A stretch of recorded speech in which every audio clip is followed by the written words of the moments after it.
Welcome back to this MoneyControl live stream. You're watching Closing Bell with me, Nandita Khemka, and my colleague. Hello there. Good evening. I'm Yatin Mota.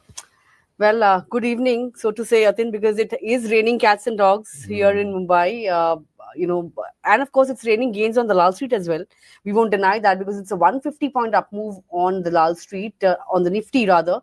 And we have reclaimed that 25,000 mark, building on the momentum that we saw in Friday's session. But for the week, Yatin, last week we did see negative returns.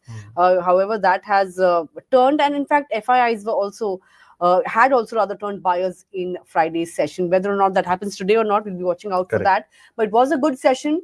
Early monsoon arrival, RBI dividend, and even the Trump's delaying of EU tariffs. So that has played a pivotal role in the global rally that we have seen. Today, US futures were trading higher, although US markets are shut on account of Memorial Day tonight. So we won't have cues from US markets tomorrow. But otherwise, barring the UK market, which was shut, CAC, DAX, all of them were also doing well, and US futures were also in fine fettle. Talking particularly about our markets, 16 years, that's the earliest monsoon arrival in the last 16 years. In fact, monsoon has reached Maharashtra as well. And which is why I think we saw good traction in auto shares, in some of the FMCG names as well. IT and metals were other top performers. Broader end of the markets also did well. Mid-cap index was outperforming. The NSE advanced decline ratio was at 2:1. In terms of individual movers, then Bajaj Auto, some of the two-wheeler stocks were doing well. Even Hero MotoCorp was doing well. JSW Steel on the back of a reprieve coming in from Supreme Court in terms of BPSL resolution. That stock was up 2%. Second top gainer on the index. M&M was doing well. Of course, tractor business is rural facing, Yatin. The early monsoon arrival bodes well for M&M as well. Nestle, Hindalco, these are some of the other gainers. On the flip side, what didn't do well was Eternal on the back of, the reduction in weightage on both MSCI and FTSE. Yatin will be talking about that in just a bit. Kotak Bank, on the losers list. Ultratech Cement, Power Grid, these are some of the other laggards. But Yatin, quite a few reactions when it comes to the broad end of the markets. Yes, and the markets, Nifty closing above the 25,000 mark did have a positive impact on mid-cap and small-cap indices, which were up anywhere between 0.5% to 0.25%. Advanced decline ratio is almost 2:1, so 2 advances for every 1 decline. BEML, after a strong set of numbers along with good management commentary, especially to do with the metro orders on the railway front, that stock gained 15%. G Vernova, transmission and distribution, that stock moved 10% higher to hit upper circuit. Gillette, Linde India, the other MNCs post numbers which saw almost 7-8% of gains coming in. What was not doing well is the likes of Power India, Balkrishna Tires. Both of these stocks were down 6% each. But clearly, if you look at stocks like Solar Industries, market capitalization now becoming a realty close to 1.5 lakh crores. MRF, JK Cement, as well as Divi's Lab, these stocks are now at multi-year highs. All right, quite a few reactions, but of course, on both ends, some were doing well and some were facing the brunt for weakish numbers. And one of those stocks was Glenmark. It returned to profitability in the quarter gone by, but still fell short of expectations, which is why the stock was down 2.5% or so. But at one point in time, it was down 3 to 4% or so. The company has missed its FY 2025 guidance, both in terms of revenue as well as margins. Also, the company had incurred an exceptional loss of 370 crore rupees, and that impacted the net earnings pretty significantly. Ex-Europe, all the other segments, revenue was below expectations. India growth was also below what peers have really done when it comes to the India business. India revenue growth, in fact, was impacted by weak seasonal demand for respiratory products. And there was a fall in diabetes drug sales as well due to competitive pressures. FY25 revenue, as I said, was below the guided range. Margin, of course, was below the guidance as well. But for FY26, the company has said in its con call that it is expecting revenue growth in the range of 10 to 12%. Margins, they are expecting in the range of 19 to 20%, although they have mentioned that net debt stood at almost 490 crore rupees in FY25. I think this is one of the reasons that Nomura is also, maintaining a neutral stance. We'll talk about the Nomura report in just a bit, but the company is expecting more, launches in the coming quarters that will help stabilize the diabetes portfolio. In terms of the tariff impact, it has said that the impact will be more on branded drugs versus generics. The company, in fact, has launched as many as 13 products in FY25, including 7 in the quarter gone by. And of course, it is expecting growth revival in FY26 with new launches in the respiratory segment as well. It is also planning to introduce in-license oncology products. Now, let's talk about the Nomura report. It has maintained a neutral rating on the stock. It has a target price of 1,500 rupees on the stock. On a sum of the parts basis, the base business, excluding the innovation spend, is valued at 17 times estimated EPS for September 2026. In fact, the report has also mentioned that the company's net debt has increased by 1160 crore rupees, reaching 490 crore rupees in March 2025. But of course, they've also mentioned that the rise in net debt, despite an 800 crore rupee inflow due to stake sale in the API business, is something that is kind of concerning, according to Nomura. And they have said that the rise in debt is due to a significant increase in the working capital, vis-a-vis last year. A low base last year. US revenue also saw a decline of $10 million on a quarter-on-quarter basis. In fact, it came in at a 41 quarter low. So there is some bit of concern there as well. In terms of the US revenues, they have dropped on account of high competition and a lack of any significant new product launches. But still, Nomura is cautiously optimistic, about the potential growth, because the company is planning some strategic product launches, as I mentioned, that in the respiratory as well as diabetes segment. And that expansion is something that will be watched out for by the street. But today, the stock didn't do all that well, was down to 2.5%. And if you look at the stock performance, I think last 3 months, 1 month, there wasn't really any traction in this particular stock as well.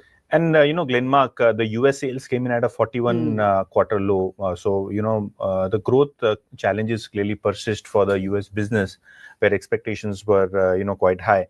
But Nandita, let's talk about Zomato, which is eternal, and the stock was down nearly 4%, and that becoming the top nifty loser. Obviously, some recovery intraday for Zomato, but if you look at the flows, that continue to be negative. Why? Because Zomato, which is eternal, has now decided that it will be a domestic company with the cap of the FII holdings. Now, with a cap coming in on FII holdings, both MSCI and FTSE have announced a weightage cut for Zomato. This would mean that FTSE and Zomato and MSCI both put together would see an outflow of nearly $900 million over the next 1 week or so. If you look at FTSE, the rebalancing happens tomorrow, which is 27th of May, and for MSCI, this date is May 30th. Obviously, $900 million means selling of nearly 7,500 crores, which is expected very, very shortly, and because of which the stock was under pressure, down by about 4%. That's true, I think. But Zomato has seen some bit of recovery of late, but still, I think the stock has seen significant value erosion. But if you look at the numbers as well, I think there was clear pain when it comes to Blinkit in the wake of higher competition in quick commerce as well. And now with this weight reduction, of course, case for investment, I think, kind of dims, and there will be significant outflows as well. Zomato or Eternal under pressure. But the other stock that was under severe pressure and was in the slow lane, so to say, was Balkrishna Industries. Although numbers were pretty okay, but the stock did see a significant downtick. At one point, the stock was down almost 10 to 11% intraday. Nomura has downgraded the stock on competition concerns. It has said that it will foray into niche segments, and that has caused some bit of concern among the brokerage community. The company, in fact, has said that it will be foraying into passenger car radial and truck and bus radial tires. The core business, of course, is off-highway tire business. Of course, there is a lot of competition in those niche segments where market leaders like MRF, Apollo Tires, see it, and those are the leaders, and competing with them in a new segment would be challenging. That's what Nomura has flagged off, and of course that concern was clearly visible when you look at the stock performance today as well. The In fact, Nomura has downgraded the stock to neutral from buy. The target price has been cut to 2,644 vis-a-vis 3,242. This target price very close to Friday's close price. Now, as I mentioned, the diversification into competitive tire segments has been flagged off as a key risk. And these segments, as I mentioned, is already dominated by key players. And, in fact, to make a mark here, the company will have to incur significant upfront investments, to establish its distribution networks and to build brand visibility as well. So that would erode, some bit of returns. So to say, the return on equity would be impacted. Even margins could be compressed. In fact, Nomura has said that this could lead to compression of blended EBITDA margins to 22 to 23% vis-a-vis what the company had thought of 26%.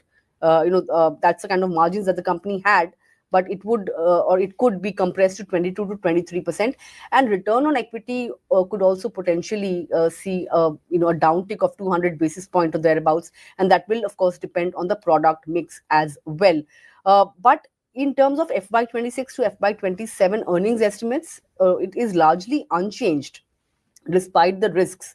Nomura, in fact, has kept it unchanged. But in terms of risks, slower than expected demand recovery in its core, off-highway tire segment, that is a key risk that has been flagged by Nomura. Although, commodity prices also are a risk, because if there is a sharp surge, that would be a risk. And if the company cannot really pass it on, so to say, in the wake of high competition, that could also be a risk going forward. But Nomura is preferring players like Seat over Balkrishna Industries due to more favorable competitive positioning, as well as the risk-reward balance. Motilal Oswal has also flagged off some risks on Balkrishna Industries. Demand headwinds is one in the key global markets, and it has also cut its earnings estimates by 8% each for FY26 and FY27. So although numbers are pretty okay, but it's the foray into these new segments that has emerged as a risk, because that would involve significant investment, upfront investment, and of course taking on established players like MRF, Seat, Apollo Tires that have already dominance in that particular segment. True. And the important part here is that they are now diversifying into passenger tires, vehicle tires, trucks and buses, radials, in which they were not present. Obviously, it would mean growth for the future, probably better margins for the future, but probably in the short term, or probably in the next 2-3 years, with margins getting diluted, with cash flows getting invested into capex, that is not good news. And probably for the short to medium term, investors have turned skeptic on the counter. Yes, they have. And of course, we saw how the stock really did today, although ended lower by 6.5%. But at one point, it was down somewhere around 10% or so. But that wraps up our stock list for this afternoon. It's a good Monday. And now, of course, we will be rushing to get back home safely. But let's hope tomorrow, we see the momentum continuing. 25,000, we have managed to close above that level. 25,200, that has been the major resistance level marked out by technical analysts. Let's hope we conquer that level in the next couple of sessions, if not tomorrow itself. With that optimism, we are calling it a day. Thanks a lot for watching Closing Bell. I'll be back with Opening Bell tomorrow morning at 9 a.m. Don't forget to tune in. But have a great evening, and stay tuned to Money Control for all your other news and updates.